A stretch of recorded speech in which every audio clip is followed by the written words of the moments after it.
I feel like I'm a baby with a chainsaw or something. Don't exactly know how to use it all correctly. What we do is a funding strategy, but then that's about $2,500. He comes back and he says, that seems really light if you have to research like 10 to 15 grants. I'll pay 5,000. I actually dropped out of the program in the 24-day window.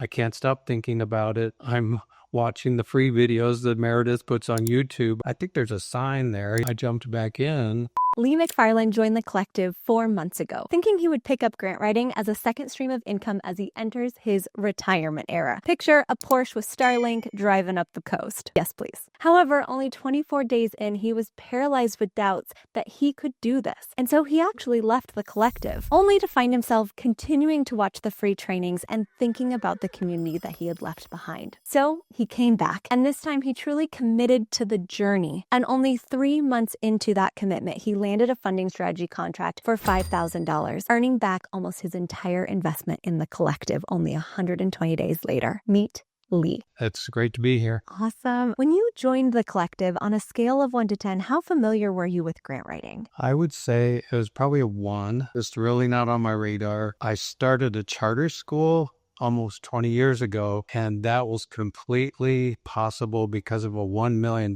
grant from the state of Arizona, and I'll never forget that. Well, grants definitely can do wonders. You're only 4 months into the program, but how do you feel now? I feel like I know more, but I also feel like I'm a baby with a chainsaw or something. Don't exactly know how to use it all correctly, and I'm always going back and I gotta watch that part of that video where they talked about that. That's a hilarious analogy of this. You could be dangerous, but you could do exactly what you needed to do, and then it would happen. You walked away from an unexpected Zoom call, landing a 5K funding strategy. Talk me through how that happened. The guy is the CFO of the nonprofit, and he used to work for me. And Awesome. We have this thing. We both lived in SoCal at the time. We would meet at Starbucks and have a mocha and a cinnamon cake. It had to be those two things. Once he moved to Texas and I moved to Arizona, we still get on a FaceTime and have a mocha and a cinnamon cake and recreate the moment. So that was what it was for, as family and relationship and not a thought about business. What are you doing nowadays? You know, and I said, oh, I'm doing this, and talked about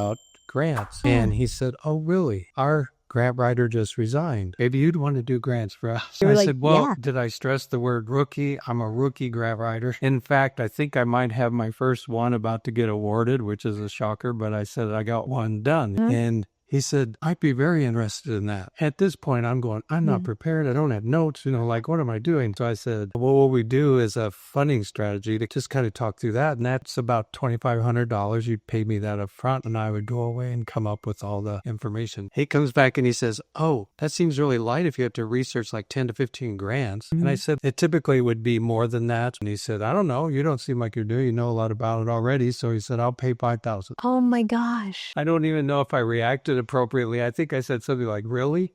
Yeah, exactly. Instead of going, oh, okay, yeah, that's the correct fee. I was like, I love those moments when your clients are like, yeah, you're not seeing the worth of what this is to my organization. I'm going to help you correct that. What a beautiful gift, truly, for him to see the value of the work and say, let me help you. This is worth this. Yeah. Yeah, they had gotten a grant for, I guess, $650,000 that really made a big difference in a construction project they're working on. That aspect didn't have to convince them. Sounds like a very cool organization. What have you been researching for them? What are they doing? There are 22 veterans on average that commit suicide every day. And that is their whole mission. That's their passion, is to slow that down, to eliminate it if they can. They've now put 6,000 veterans through their training program. And out of those 6,000, not a single one have they lost to suicide after they go through their program. So you're doing what almost everybody does. They kind of go, I want to help. It's such a great organization. It's faith-based. I was a little worried about how many grants, and there's still a lot there. And there are no words for one success like that. Even the number of 6,000 through the program, there are no words for. Like, that is just incredible. The whole organization is kind of either from military families or they themselves are veterans. A lot of them have been there. The founder is Chad Robichaud, and he struggled with PTSD PTSD after he got out of like 9 tours to Afghanistan. It's a passion for him because he struggled. One of my favorite parts of organizations who get it right are the ones where the community is so intrinsically connected to who they're serving. It just makes sense that they're that successful because they truly understand and know their community inside and out. That's what's going on, yeah. Where are you at in this 5K funding strategy? I'm somewhere between overwhelmed and excited. They were like, don't feel any pressure. You have time. And so it's really nice to have a relationship already built in. But that's probably a lot of who I'm going to find because I was in the nonprofit space. So I just have a lot of friends that are in that. It's an immense privilege for those of us who do come from the nonprofit space because we know the language, we know we have the network. Sometimes we do in the comparison game. That can be really hard to hear. Like, oh my gosh, not only did he get offered it in the call, but then also they had him raise his rates in the call. That seems like a dream unicorn story. And so putting the context in there is really important. So thank you. You know how people always say full disclosure. That doesn't mean that you haven't walked through a valley of despair. You had a conversation with Erica, who's our awesome unicorn support specialist, and she helped you through part of a valley of despair or a portion of it. Do you want to talk about what your valley of despair has looked like so far? I'm a little bit older. I might be the oldest unicorn in the collective at this point. I don't know. But as you get older, you kind of go, do I know technology good enough? I actually asked Erica, seriously now, can I do this? In your professional opinion, I can take it, and she was like, I totally think you can do it. And that was huge, but there's still a valley of despair. The older you get, the harder it is to make a pivot because you've just been doing this kind of stuff for a long time. And I still hope to do what I used to do, but I feel like this can really be like a cool way to prepare for that day when I don't want to work and pay up bills and help our kids and grandkids and all that kind of stuff. I actually dropped out of the program in the 24-day window, but Erica really was good about walking me through. She was so good about saying, well, think it through. Sometimes you just seize up and you can't see yourself. And she said, let me know how you feel. And I did. I reached out within 30 days and said, I can't stop thinking about it. I'm watching the free videos that Meredith puts on YouTube. I think there's a sign there. Must have moved on, and instead I'm still hanging on. I jumped back in and she said, but this time really commit. Just go for it. You've obviously gone for it in your career at other times, so just do that. That felt like a good way to climb out of the valley of despair is to just take action, What does taking action look like for you since you've recommitted? What I had to figure out was I'm not so good with video training, just sitting there looking at a video. Game changer is the transcripts. Oh my gosh, thank you so much for putting the transcripts in the videos. You're so welcome. If I can read it while I'm listening and occasionally glancing up, totally works for me. And make notes, and I have to be working with printed stuff to help me. I love that. Thank you for that feedback. Probably my valley of despair, my most recent one was last weekend when I'm working on the certification thing. I could not get the spreadsheet to match. Part of that is, well, this number needs to match this one, And it got bad. 10:30 at night, I'm like, how am I going to get this done? I can't find the mistake. One must be careful to read the funding guidelines and always make sure you go back to that original document, because through some revisions and whatnot, I was looking at one of my own documents. So the mistake was in my spreadsheet. At least that was a mock grant, and now you don't have to do that for your client, hopefully. Hopefully.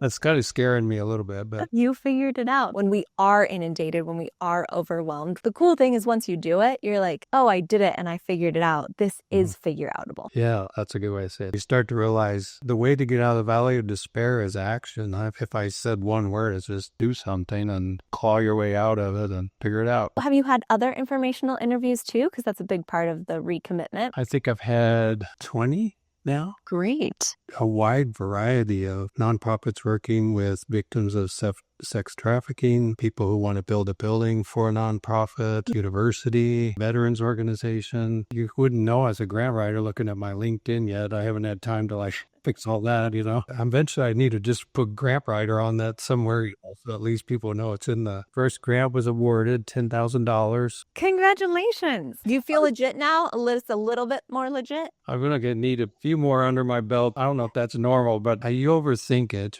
that's another valley of despair thing. You overthink it. Well, Lee, don't kid yourself. You just lucked out. You still don't know what you're doing. And then we collect these small wins, and slowly but surely through that action, we prove to ourselves that we are are worthy of being here and that we are smart enough to do this. Why do you wake up and do this journey? I saw it real soon after I really committed to it was you're helping worthy causes find funding. I think the best way to describe it is I'm finding joy in helping people find funding for what is important to them. It's actually been pretty emotional because some people who have a really good cause will say something like, oh man, this could really be a game changer because we're really having a hard time with donors that used to be there and are kind of dropping out. And you mentioned some other whys earlier alongside like helping to provide for your family even into retirement. When you can couple that joy of what you're doing with also this tangible impact that you're making not only in your own life but in the lives of these communities, it's just double the magic.